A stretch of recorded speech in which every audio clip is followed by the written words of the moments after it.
The human voice. It's the instrument we all play. It's the most powerful sound in the world, probably. It's the only one that can start a war or say, I love you. And yet many people have the experience that when they speak, people don't listen to them. Why is that? How can we speak powerfully to make change in the world? What I'd like to suggest, there are a number of habits that we need to move away from. I've assembled for your pleasure here 7 deadly sins of speaking. I'm not pretending this is an exhaustive list, but these 7, I think, are pretty large. Habits that we can all fall into. First, gossip. Speaking ill of somebody who's not present. Not a nice habit, and we know perfectly well the person gossiping 5 minutes later will be gossiping about us. Second, judging. We know people who are like this in conversation, and it's very hard to listen to somebody if you know that you're being judged and found wanting at the same time. Third, negativity. You can fall into this. My mother, in the last years of her life, became very, very negative, and it's hard to listen. I remember one day I said to her, it's October the 1st today, and she said, I know, isn't it dreadful?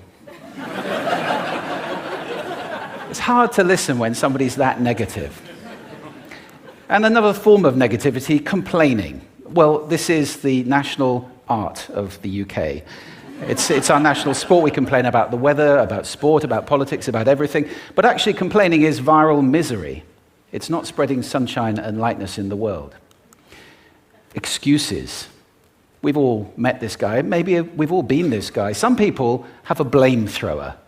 They just pass it on to everybody else and don't take responsibility for their actions. And again, hard to listen to somebody who's being like that. Penultimate, the 6th of the 7, embroidery, exaggeration. It demeans our language, actually, sometimes. For example, if I see something that really is awesome, what do I call it? And then, of course, this exaggeration becomes lying, out and out lying, and we don't want to listen to people we know are lying to us. And finally, dogmatism. The confusion of facts with opinions. When those two things get conflated, you're listening into the wind. You know, somebody is bombarding you with their opinions as if they were true. It's difficult to listen to that. So here they are, 7 deadly sins of speaking. These are things I think we need to avoid. But is there a positive way to think about this? Yes, there is. I'd like to suggest that there are 4 really powerful cornerstones, foundations, that we can stand on if we want our speech to be powerful and to make change in the world. Fortunately, these things spell a word. The word is hail, and it has a great definition as well. I'm not talking about the stuff that falls from the sky and hits you on the head. I'm talking about this definition, to greet or acclaim enthusiastically, which is, I think, how our words will be received if we stand on these 4 things. So what do they stand for? See if you can guess. The H, honesty, of course. Being true in what you say, being straight and clear. The A is authenticity, just being yourself. A friend of mine described it as standing in your own truth, which I think is a lovely way to put it. The I is integrity, being your word, actually doing what you say, and being somebody people can trust. And the L is love. I don't mean romantic love, but I do mean wishing people well. For 2 reasons. First of all, I think absolute honesty may not be what we want. I mean, my goodness, you look ugly this morning. Perhaps that's not necessary. Tempered with love, of course, honesty is a great thing.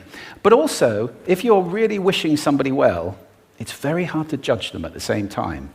I'm not even sure you can do those 2 things simultaneously. So hail.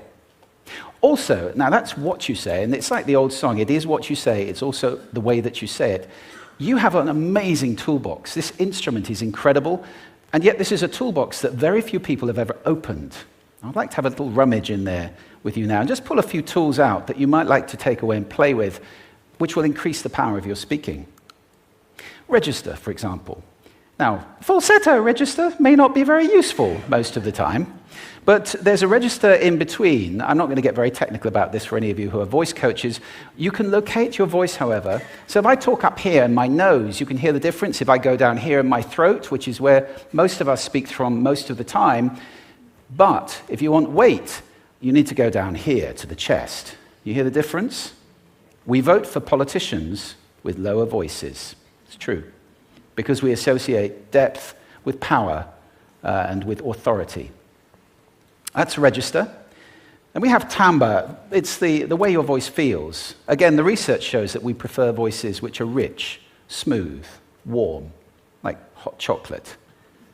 Well, if that's not you, that's not the end of the world, because you can train. Go get a voice coach. And there are amazing things you can do with breathing, with posture, and with exercises to improve the timbre of your voice.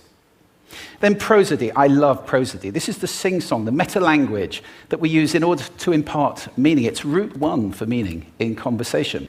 People who speak all on one note are really quite hard to listen to if they don't have any prosody at all. That's where the word monotonic comes from, or monotonous, monotone. Also, we have repetitive prosody now coming in, where every sentence ends as if it were a question, when it's actually not a question, it's a statement. And if you repeat that one over and over, it's actually restricting your ability to communicate through prosody, which I think is a shame. So let's try and break that habit. Pace. I can get very, very excited by saying something really, really quickly, or I can slow right down to emphasize. And at the end of that, of course, is our old friend, silence. There's nothing wrong with a bit of silence in a talk, is there? We don't have to fill it with ums and ahs. It can be very powerful. Of course, pitch often goes along with pace to indicate arousal, but you can do it just with pitch. Where did you leave my keys? Where did you leave my keys? It's a slightly different meaning in those two deliveries. And finally, volume. I can get really excited by using volume, sorry about that if I startled anybody, or I can have you really pay attention by getting very quiet. Some people broadcast the whole time. Try not to do that. That's called sodcasting. Imposing your sound on people around you carelessly and inconsiderately. Not nice.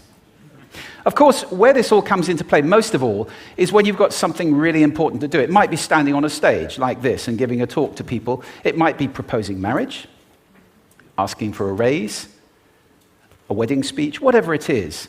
If it's really important, you owe it to yourself to look at this toolbox and the engine that it's going to work on. And no engine works well without being warmed up. Warm up your voice. Actually, let me show you how to do that. Would you all like to stand up for a moment?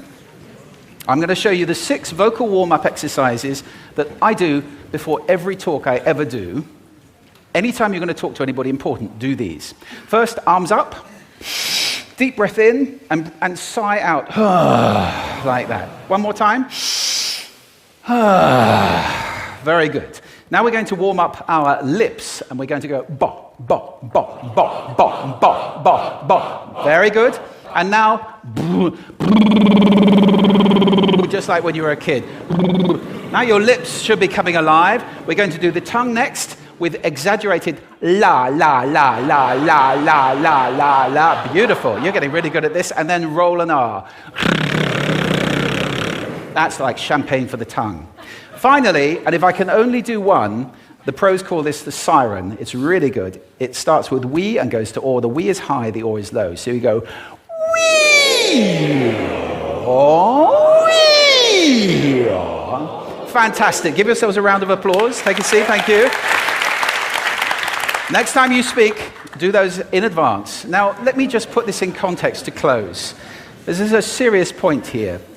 This is where we are now, right? We speak not very well into people who simply aren't listening in an environment that's all about noise and bad acoustics. I have talked about that on this stage in different phases. What would the world be like if we were speaking powerfully to people who are listening consciously in environments which were actually fit for purpose? Or to make that a bit larger, what would the world be like if we were creating sound consciously and consuming sound consciously and designing all our environments consciously for sound? That would be a world that does sound beautiful, and one where understanding would be the norm. And that is an idea worth spreading. Thank you.